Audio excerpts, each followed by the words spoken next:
que hoje é esperado o julgamento da maior chacina do DF, que começa às 9 da manhã no Fórum de Planaltina. Serão levados a júri popular Carlomando Santos Nogueira, Carlos Henrique Alves da Silva, Fabrício da Silva Canhedo, Gideon Batista de Menezes e Horácio Carlos Ferreira Barbosa. Quem são eles? Os réus, os acusados pelo homicídio e a morte de 10 pessoas da mesma família, além de outros crimes relacionados que aconteceram entre 2022 e 2023. Acompanhe. Um crime bárbaro e um total de 10 vítimas.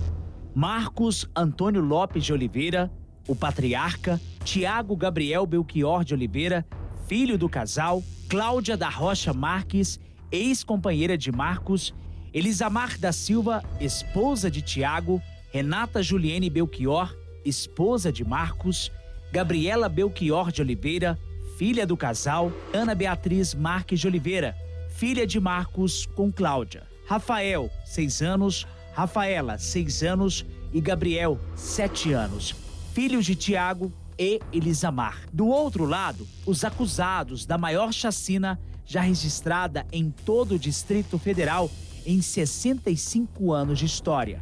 Carlomando Santos Nogueira, Carlos Henrique Alves da Silva, Fabrício da Silva Canhedo, Gideon Batista de Menezes e Horácio Carlos Ferreira Barbosa. Após cerca de 3 anos, o julgamento dos 5 acusados pela morte das 10 pessoas da mesma família começa hoje, no Fórum de Planaltina, no Distrito Federal.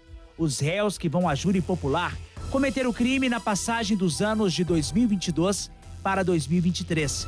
O crime teria sido motivado por dinheiro e tentativa de ocupar uma chácara avaliada em cerca de 2 milhões de reais.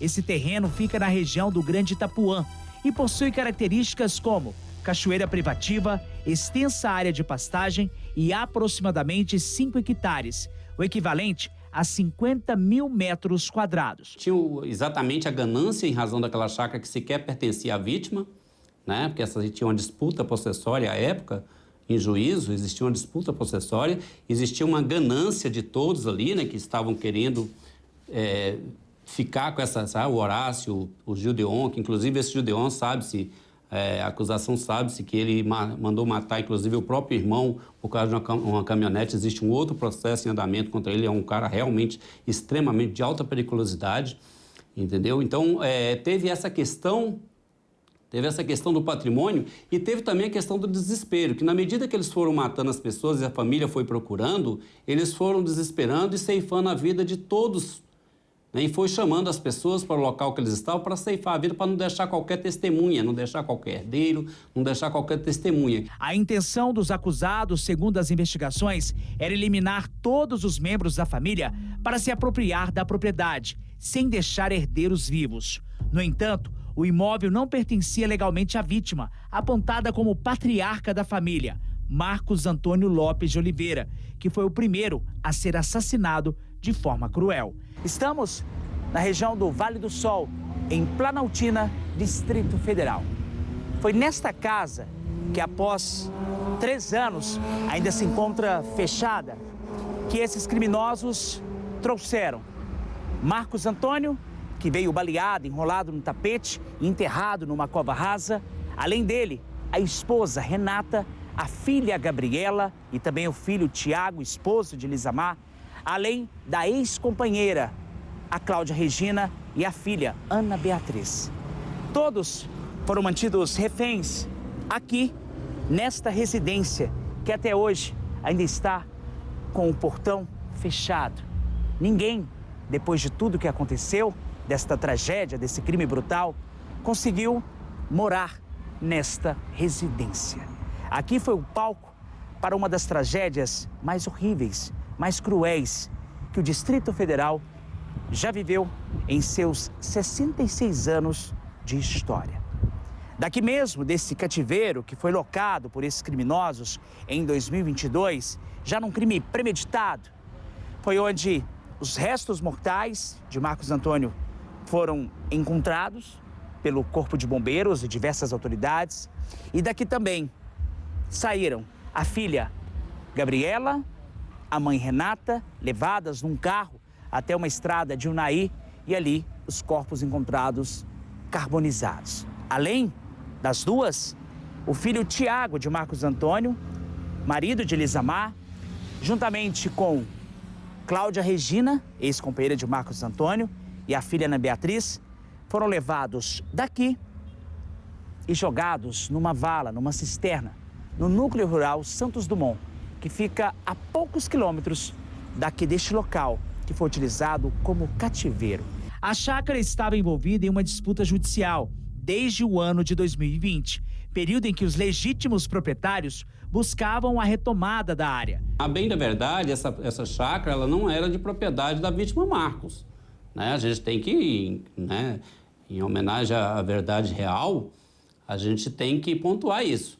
Né? O Marcos disputava essa chácara realmente em juízo, tudo, né? Tinha a posse ali, mansa e pacífica, porque teria adquirido de um caseiro essa casa, essa chácara, né? Sobre os direitos, né? Parece que o caseiro entendia ter o direito da posse de trabalho, por ter trabalhado muito tempo e não ter recebido. Então, houve uma transação entre o Marcos e esse caseiro. Mas os proprietários, os herdeiros, discutiam, né, a posse, os direitos possessórios desse imóvel na justiça com o Marcos. Então, não era nada assim pacífico, não era nada que pudesse, de fato, ser alienado de uma forma lícita, de uma forma legal, de uma forma regular. Em entrevista exclusiva à Record, a filha de Elisamar, após 3 anos da tragédia, que destruiu ela e toda a família, conta que o coração está acelerado para esse julgamento. Tô triste, não vou mentir. Porque querendo ou não, é uma coisa que a gente quer, né? Fazer, mas tem que fazer, lutar por justiça.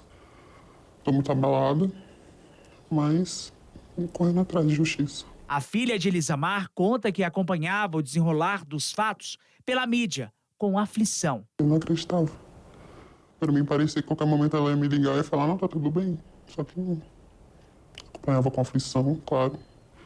Querendo muito que nada fosse confirmado, né? Mas, infelizmente... Sobre os 3 irmãos pequenos, emocionada, ela diz que eram 3 anjos inocentes. Eram 3 inocentes.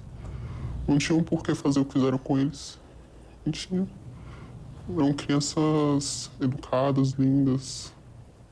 Sabe? Não tem como justificar um crime desse. A jovem lembra com carinho dos últimos momentos com a mãe e os irmãos. Ah, lembro. O último momento que eu tive com ela foi quando eu fui deixar ela no trabalho. Na época eu trabalhava numa empresa e eu fui deixar ela no ônibus, né? Nunca esqueço. Virei pra ela e falei, mãe, tchau, tô indo. Amo a senhora. Ela falou, também te amo, filho. E eu desci do ônibus, ela foi trabalhar. Os meus irmãos, eles estavam dentro do carro. Todos os 3, naquela brincadeira, sempre... Mas falou, tchau, Dudinha, tchau. Tô indo trabalhar, depois eu vejo vocês. Nunca na minha vida achei que fosse meu último tchau.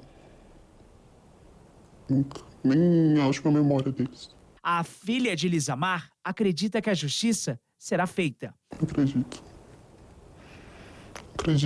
Eu tenho que acreditar, né? É a única coisa, querendo ou não, que a gente tem que acreditar que a justiça vai ser feita. Cara a cara com a Record, a filha diz que a mãe e os irmãos representavam tudo na vida dela e do irmão. Mas eram minha vida. Eram tudo pra mim. Tanto meus irmãos como minha mãe. Eram aonde eu sabia que eu podia chegar e ia ter festa. Ia ser abraçado, porque eles eram os pequenos. Eram o tempo todo me abraçando, me beijando. O tempo todo brincando. A minha mãe sempre ali conversando, escutando uma música. Sempre. Era alegria pra mim, era eles. Tiraram minha vida. Diz que ainda carrega as lembranças da mãe e dos irmãos, mas também o medo dos acusados de cometerem a atrocidade que acabou tirando a vida de pessoas inocentes. Tive que mudar muito minha rotina, inclusive por medo, né? A gente nunca sabe. Sempre estou muito atenta a tudo.